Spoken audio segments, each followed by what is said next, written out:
Welcome back to another episode of Consciously Clueless. You're here because you want to learn about how to live a healthier life, how to live more sustainably, how to take your everyday actions and make them work for you and the planet. Sometimes it might feel like you've got this figured out, and other times you probably feel lost. That's why I'm here.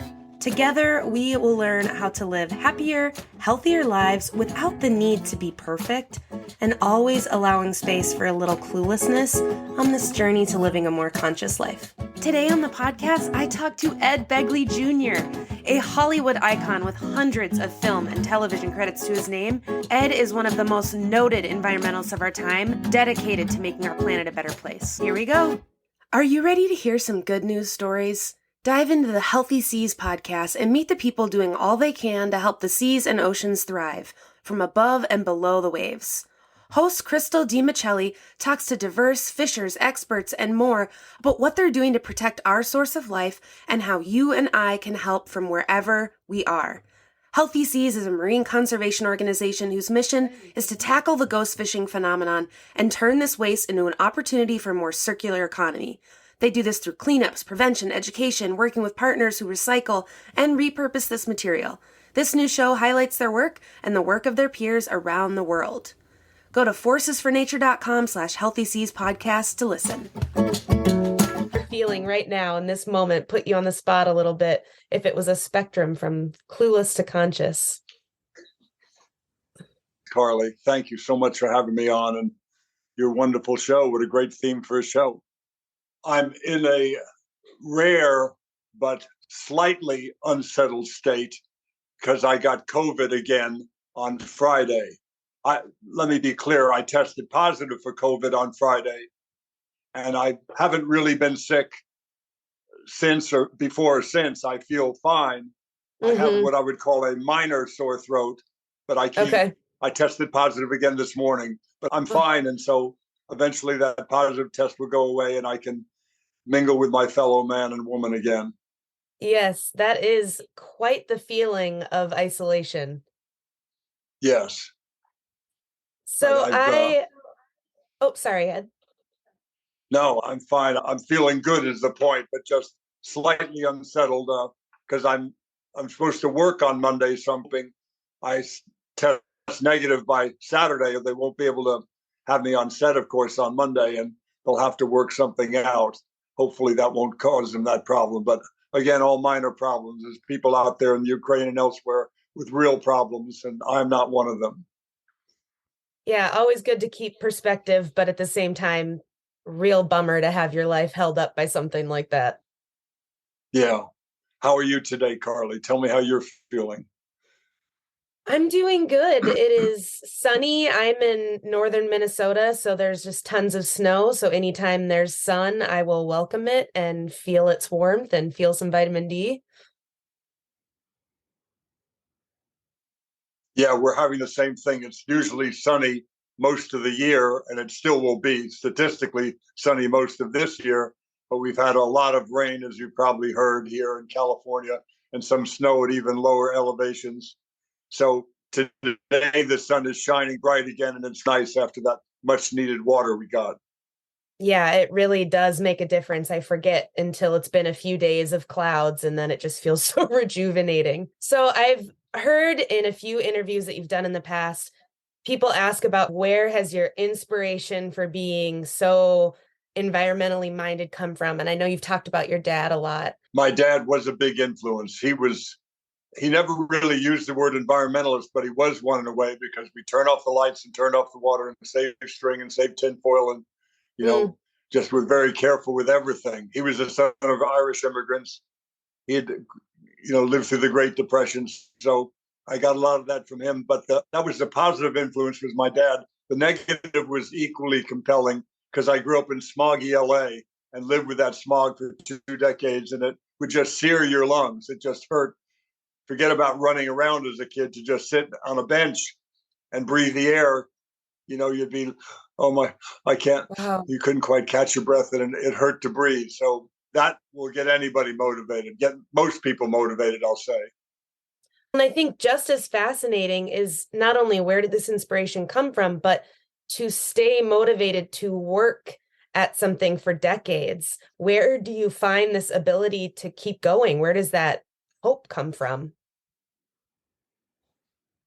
It comes from the people that are doing extraordinary things. I'm basically a cheapskate that likes to ride my bike and take the bus. And, I'm being a little bit unkind, perhaps, but still there are people out there, Jane Goodall and Vandana Shiva and Barute Galdikas and these people, Dolores Huerta, that are doing important things, as regards the environment. Rachel Carson, who really suffered and paid a great price for their care for the farm workers and for the environment and other important things like that, care for the chimpanzees in Jane's case and Barute with the orangutans.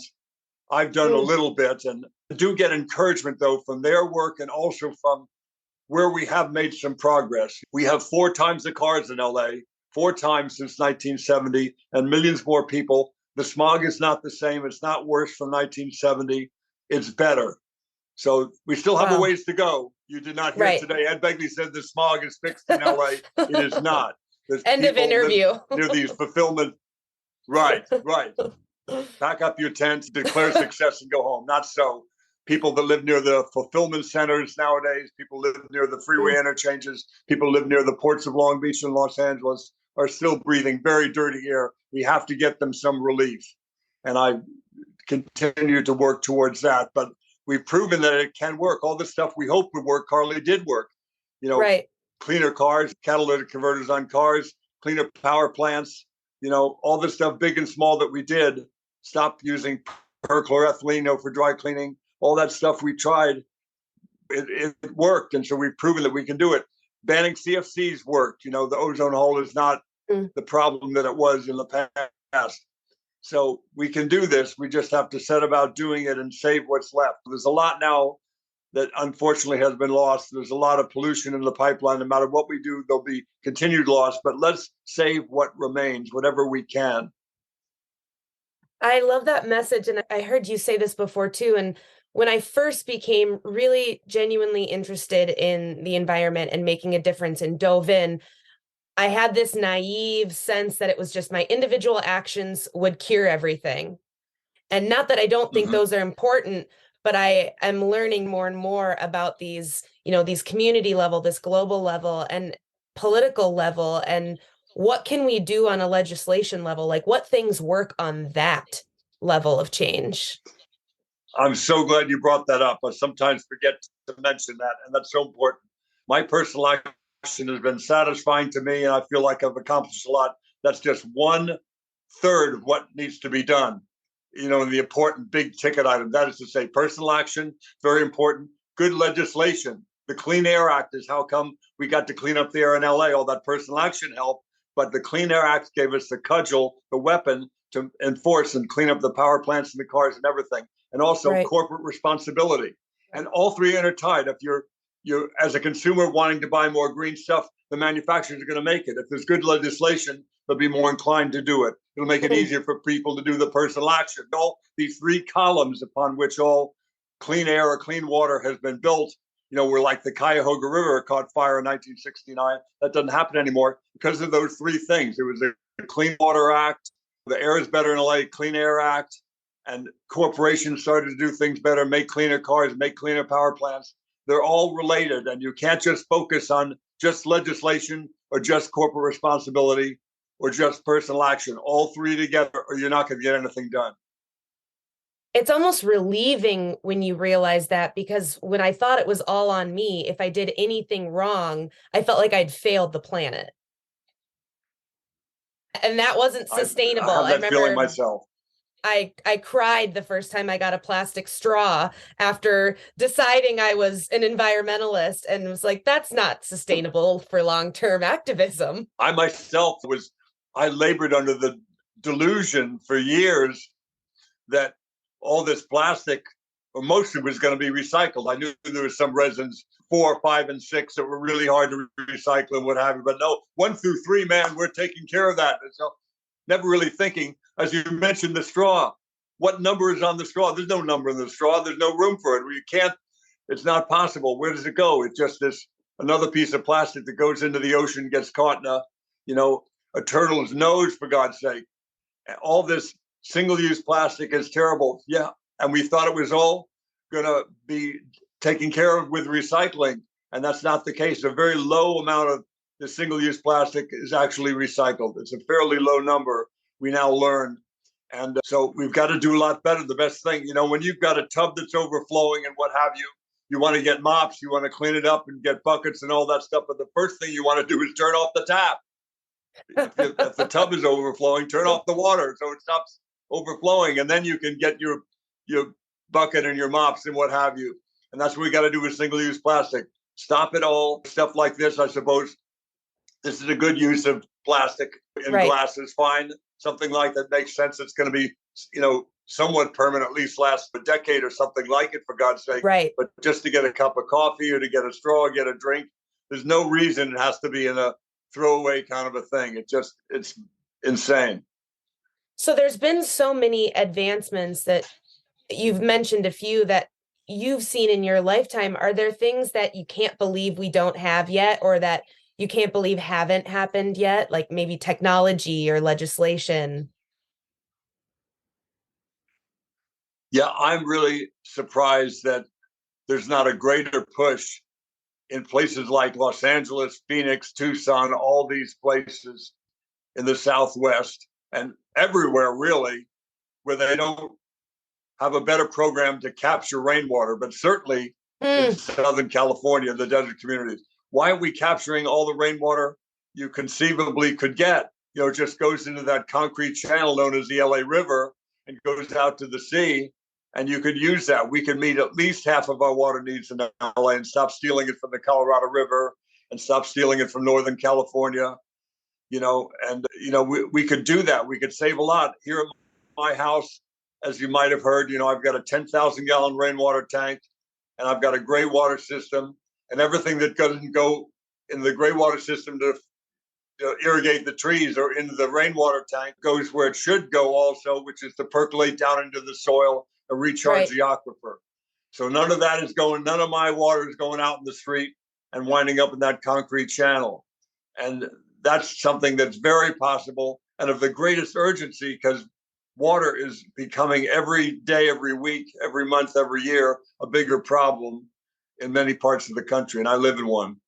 Why do you think stuff like that doesn't exist yet? Is it money? It's money, and people are resistant to change. People at corporations and individuals are resistant to change. I know somebody said to me, hey, I know you've always learned your lines this way as an actor, but now you got to buy a little tape recorder, you're going to do with the tape recorder, and you've got to double up. That had some new procedure for me learning my line. That's not the way I've done it my whole life. I don't want to, I don't like that. I've heard people do that with the tape recorder, but I would need to run it with my daughter, and she helps me learn. No, you can't do that anymore. You got to get a little tape, People are resistant to change. It may or not be better, but I hate change myself. But when you come up against a thing like climate change, when I came up with the real problems with the smog when I was only 20 years old, I went, I'm going to do something. This is crazy. I'm going to do what I can. And some people, sadly, are still so resistant to change. They are in denial about climate change. They really don't think it's happening. They think it's a hoax. And that's been the most brutal weapon, one of the most brutal weapons we have today, to just call everything a hoax. Yes. Climate change is a hoax. And I have intelligent people who've called me up or emailed me and asked questions. Many of them friends of mine. Now, I heard this is all bullshit because of blah, blah, blah. No, I said, no, that's not true at all. And here's how you can verify what I'm saying is true. There was a thing out years ago. There's more pollution from a Toyota Prius than there is from a Hummer. They had a whole crazy thing where the batteries were made here and shipped there. And some of that was true when they first made the car. There was all this shipping to get the technology right and what have you. But they assigned all the pollution from a nickel plant in Sudbury, Ontario in Canada to just making the batteries. It's also used to make stainless steel for most of the country, and all this stuff. And that plant was cleaned up 15, 20 years ago. So they just did all that. It kind of looked right. Wow, the nickel from the nickel metal hydride batteries before they were lithium ion. People it's as Al Gore rightly suggests, it's an inconvenient truth. It really is inconvenient to believe this is true. It'd be so much easier to just drive around on SUVs and keep the heat the way we want it in the winter and the air conditioning on the summer, it'd be pretty groovy, but that's not the case. That's not the way it is. Right. We have to do something. Our legislators have to do something, and the corporations have to do something. And I'm talking about now for our survival. It's about our survival at this point. And I wonder if you've been outspoken, you have been passionate about this since you were in LA in your 20s, and you also have this unique position of being in Hollywood. And that juxtaposition seems really interesting to me. What has it been like to be an environmental activist in that world? It's a great way to communicate things to people if you have some sort of notoriety in sports and medicine, and as a legislator, as an actor, as a singer. But with it comes a responsibility. You don't want to just cry fire in a crowded theater, of course. You don't want to alarm people so they do nothing. But if you're about to go on and do your song and dance in front of an audience, and the fire marshal taps you on the shoulder, Ed, we have to evacuate slowly and calmly, row by row, but there's a fire smoldering in the basement. So do anything right now, but don't do it any entertainment. Just please go out. Would you then just do your song and dance? Of course not. The fire marshal told you there's a fire in the basement. You got to carefully, you don't want to freak people out, but you have to get them moving in an orderly fashion, to the exits. And that's where we're at. The fire marshal is a union of concerned scientists. Michael Mann, James Hansen from NASA, all these people have come to us over the years. In 1987, James Hansen testified before Congress, about the climate change and what it was going to mean to us. And we chose to ignore the fire marshal. So it's my responsibility to share that stuff, to make sure I get good information. I don't want to just go out there and say, we're all going to die tomorrow and there's lasers, so they're trying to kill us. You want to have your facts right. And then if you have the microphone, here, let me tell you about this. And that's responsibility. And you must take it. Have you ever felt any pushback or felt isolated for having this strong activist mind in that world in Hollywood? There was a story recently, a reporter asked me that same question, and then she asked me about some of the times when it was harder to get work. And that happened in the 90s to me. But let me be clear, as I tried to be with this reporter, even though it was a factor that people were around me, they thought I was going to take them to task for driving an SUV or to do something. They just were a little concerned about hiring me. I don't need anybody to throw any benefits for me. I'm fine. I got through that period. My bills are very low here with my solar house, and I grow a lot of my own food. I'm not, complaining to anybody. I would do it again in a minute. But it was a thing where my name was never, I don't think, on a list in a drawer somewhere of people that are blackballed in Hollywood. I don't think it was ever as official as that. I just gave people the creeps because I thought I was going to be mad at them for getting out of a limo at a fundraiser or something. So that happened according to my agents and managers back in the 90s, but it didn't last that long. And I got through it. I could work in television. I could go to Canada or Australia and do a movie, but I did work, in Hollywood movies in the 90s. I did a week's work on Batman Forever. Joel Schumacher gave me a nice job. And Ron Howard gave me 6 weeks in a movie called Greedy. Other than that, didn't do movies because I freaked people out, I think. They were afraid of it. Maybe they thought it was a hoax back then. I'm not sure what, but it was a problem. But one easily weathered by me. As I said, my bills are low, so I don't have to worry much about, working a certain amount. This podcast is sponsored by TerraSeed. TerraSeed is on a mission to disrupt the vitamin industry, empower vegans, and reduce plastic waste in the world. They put everything plant-based people struggle to get in an all-inclusive, vegan, compostable package multivitamin that replenishes them and our planet every single day. Seriously, y'all, win, win, win. Even if you're not vegan, this vitamin will help you get those key nutrients that you need. I am so excited to share a discount code for your first purchase. Use code CARLY50 at checkout to get 50% off. Again, that's CARLY50 for 50% off your first purchase at terraseed.com. Don't forget this code so they know I sent you. At this point in my sustainability journey, I have tried lots of products. Plain Products is a clear winner not only with their product, but their mission to eliminate single-use plastic from the bathroom. Offering a line of toxin-free personal care products, Plain Products come in aluminum bottles that can be sent back and refilled time after time. Seriously, it's so cool. All of the products are vegan, non-GMO, cruelty-free, biodegradable, color-safe, and free of parabens, sulfates, and toxins. So it's good for the body and the planet. Get 20% off your first order of Plain Products with code CARLY20 at plainproducts.com. That's CARLY20. Get sustainably clean today. To take it as cleaning, but it is an interesting factor to know, especially now it seems that it's more of a trend for celebrities to care about the environment and to be more outspoken. Do you think changed in the last few decades? It has. It has. By the time the 90s were over and it was the new millennium, people were starting to really realize that things were beginning to occur. And now we can see they certainly are. You have one wildfire after another. There's always been wildfires, of course. There's worse wildfires and more frequent.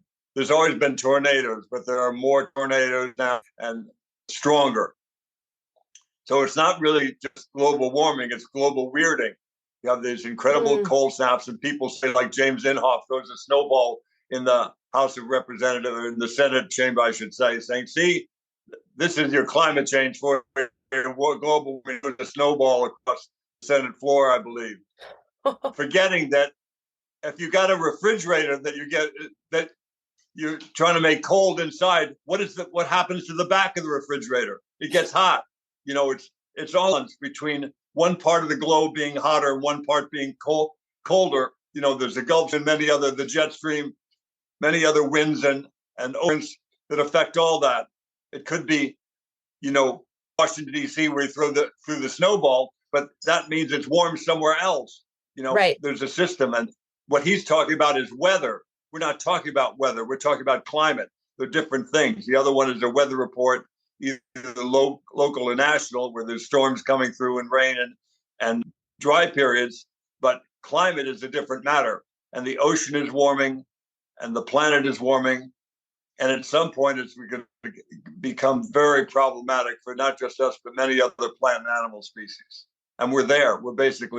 It's starting to happen now in a very bad way. My guess of that period of the 90s, I wonder if people get nervous because that means they have to examine their own habits too. It's easier to push that way because then they didn't have to think about it. If you were someone who confronted them or they thought that you might be about the climate, we kind of forces that might make us have to deal sometimes. Carly, I did it myself, but I really said it and I meant it back in the 90s when people would talk about it's all climate change is baloney. I was pulling for them. I was kind of hoping Rush Limbaugh was right. And I'm dead serious I'm about this. It's not about, I was right and you were wrong. How wonderful is that? I wanted to be wrong, but it turns out we were not wrong in talking about that. Right. You know, it was a real thing that has gotten further along even quicker than we thought it was going to. Greenland, you know, more and more ice is melting all the time. Antarctica, you know, we have problems with loss of ice in many, you know, Glacier National Park in the United States of America. There's not a lot of glacier left there. I've been there myself, you know, receding for a while. So it's a problem, and we have to do something now to save what remains. So one way to lessen your impact is to think about your diet. And are you vegan or vegetarian? I was a vegetarian in 1970. I stopped eating meat. I haven't eaten it since. Became a vegan in 92. Now, because of my age and certain medical things, I guess I'm mostly vegan. So I guess you can say I'm a megan. I eat mostly vegan, and suit me now. It's I stuff, and occasionally I stray, but I'm beef or chicken or anything like that, or lamb or veal, or I haven't had that since 1970. And that was a decision directly related to its impact on the climate and on the planet. And it was a compassion issue too. I saw the conditions in the slaughterhouse. I went, I want to do it for the climate. I want to do it for the animals, and I want to do it for myself. I believe it's going to make me healthier if I stopped eating so much steak and so much spare rib and so much all that I was eating. And I changed diet, and I felt better. And I'm sure a lot of animals did too, because I wasn't consuming them in horrible conditions. Yeah, that is something I've talked about on this podcast a lot, is that I really did go into veganism as looking at it for a diet, for health reasons, for selfish reasons. And then it was all the other dominoes fell as I learned, but it really just was, I think I'll feel better. And then it was, oh, wow. And Right. It's a good way to eat my vegan dishes, and they're loved by vegans and meat eaters alike, and the crowd pleasers I occasionally entertain. And not everybody that comes to my house for a party is a vegan, so complain about the food. Quite the contrary, they love it, and they can't believe my cream of potato leek soup has no cream and no chicken stock and no beef stock and nothing like that. And it's tasty stuff. And when you think about it, what do you do with the steak if you want it to be tasty? You put a lot of plant matter on it, plants on it, and you put on this kind of plants on it. Yeah, same with the burger. You want lots of tomato and onion and relish and pickles. Yeah, that's my favorite party trick, is serving people food they enjoy and telling them after that it's vegan. Right, I've done that quite a few times myself. I heard you say something in an interview that I really appreciated, that when you started getting into, okay, what can I do to help this climate crisis, you didn't have the money to invest in solar panels or things like that. And when I was first looking into sustainability, it did feel like I maybe didn't have the capital or the investment power that I wanted. But you talked about all the things you could start with. Could you talk a little bit for people who are like, yeah, I want to help, but I can't do all this expensive, big stuff? Yeah, people regularly who say, I can't afford a fancy electric car like you drive today, or the solar panels like you have in your roof. I go, I totally understand, because neither could I when I started. Right. It's an interesting list of things that you can't afford to do. The things you can't do, that's an interesting list. Hold on to that. Put that aside for a second. Now let's make up another list. A list of things that you can do. Can you buy an energy efficient light bulb? Can you buy an energy saving thermostat? Can you ride your bike if weather and fitness permit? Can you take public transportation if it's available near you? Home gardening, home composting, everything. I just become a vegan.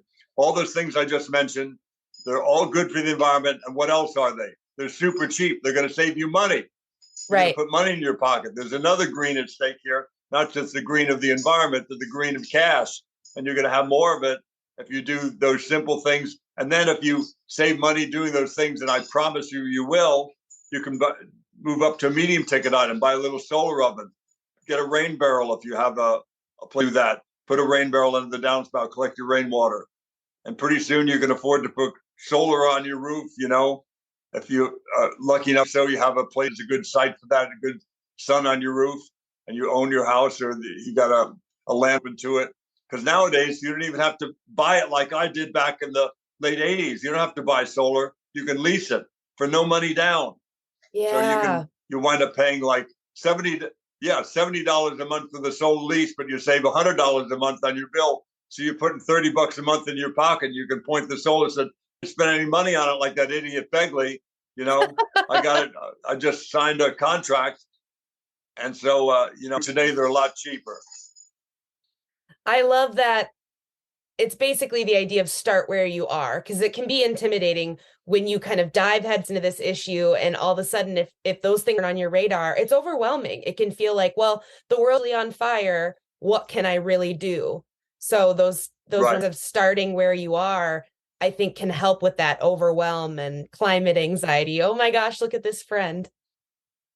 This is my friend that my daughter Hayden found, this little angel at a tow yard.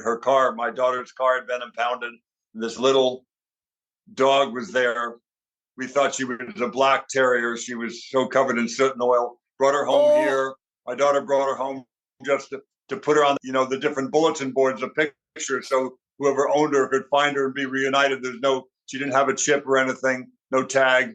So the minute that she met me, I must look like someone in her life. She just glommed onto me. She hadn't let me go since September 16th, my birthday. This all happened on my birthday. So she wanted to say hello. I thought I'd say hi to everybody. This what is a Bunny. sweetie. Hi, baby. She's very happy here.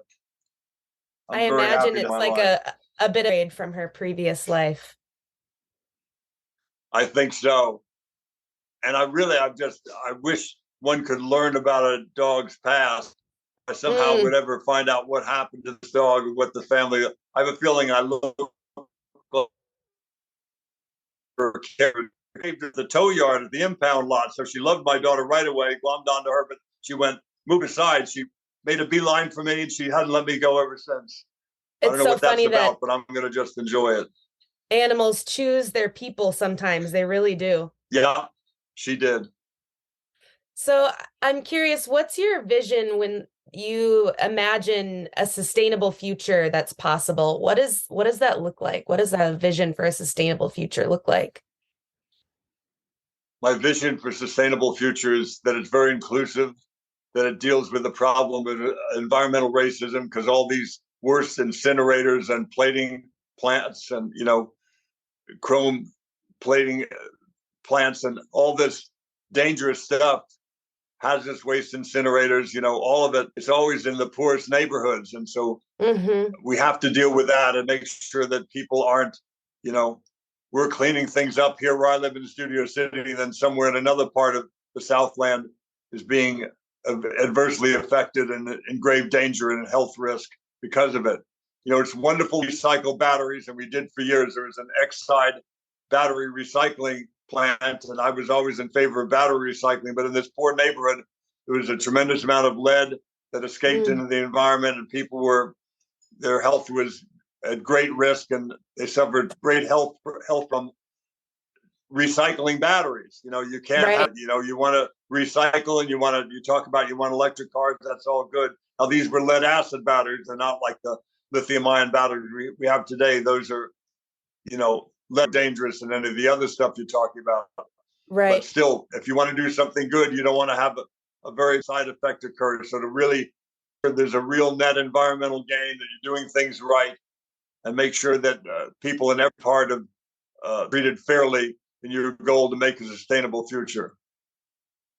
It's a really, really good reminder, because I know I live in northern Minnesota. I have so much privilege in the air I breathe, the water I drink. I don't think about so many things that even other people in this country are thinking about, let alone the world.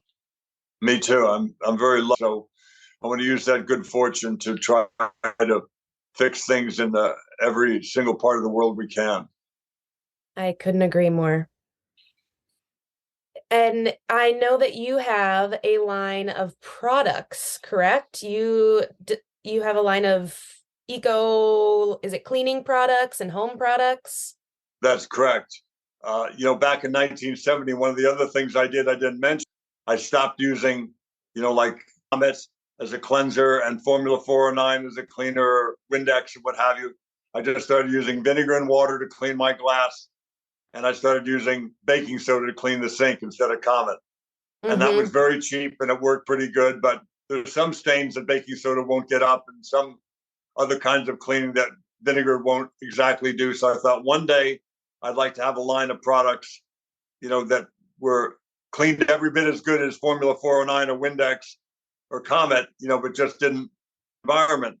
And so I found it. I've got this great guy, Mark Cunningham, with Lab Clean. He had some great formulas. He came to me and asked me to help him promote these cleaning products.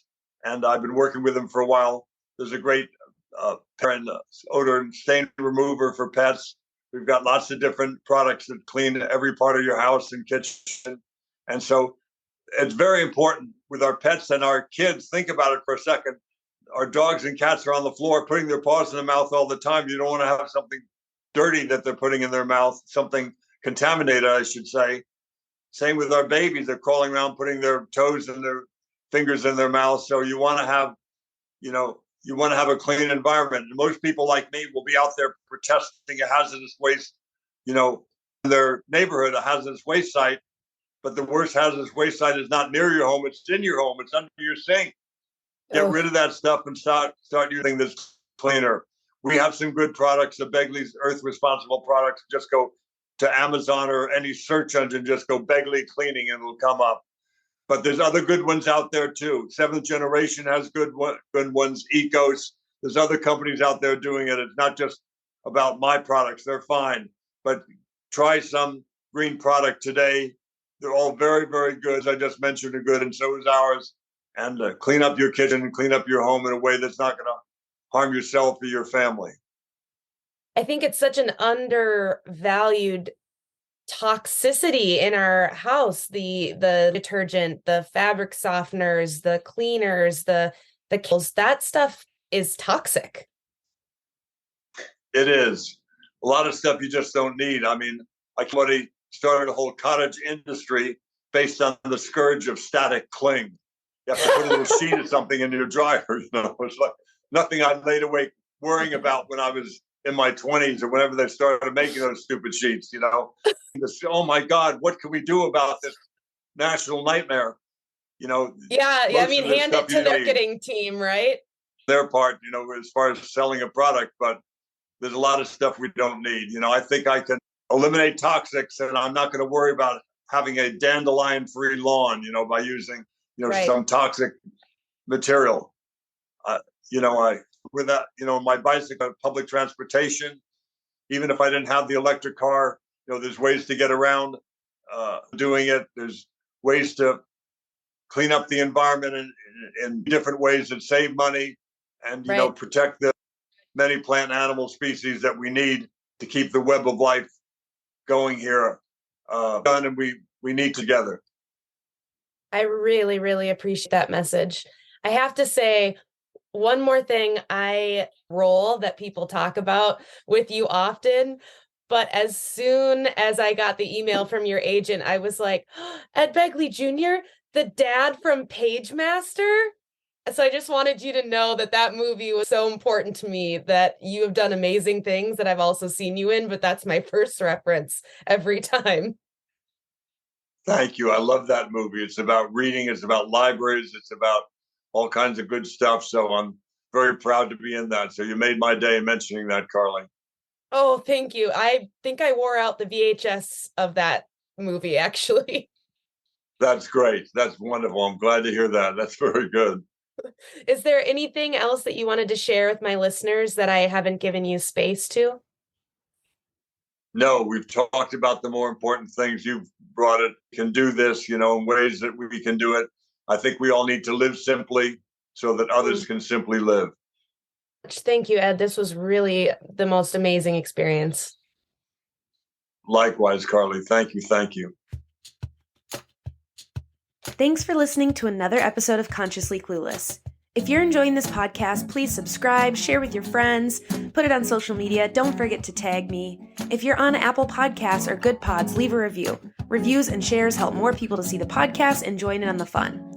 If you want to make sure to stay up to date on future episodes, follow me at Consciously Carly on Instagram, Facebook, YouTube, or Pinterest, and head to consciouslycarly.com to sign up for the newsletter. Ready for more conscious living content? Check out patreon.com/consciouslycarly and join the exclusive community over there. And finally, if you're ready to take better care of yourself and the world, let's work together. Click the link in the show notes to head to the website, find out more, and schedule a free discovery call with me. Chat soon.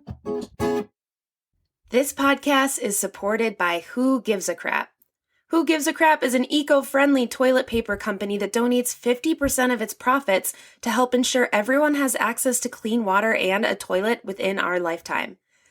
Who Gives a Crap has donated almost $8 million to nonprofit organizations who help provide clean water and toilets all over the world. Who Gives a Crap is delivered straight to your door with carbon neutral delivery. I love that it comes that way. I don't have to think about it. It's an automatic subscription, and I want you to try it. You can check out Who Gives a Crap and get $10 off your first order over $54 with the code CARLY10. That's CARLY 10, or check out the link in the show notes.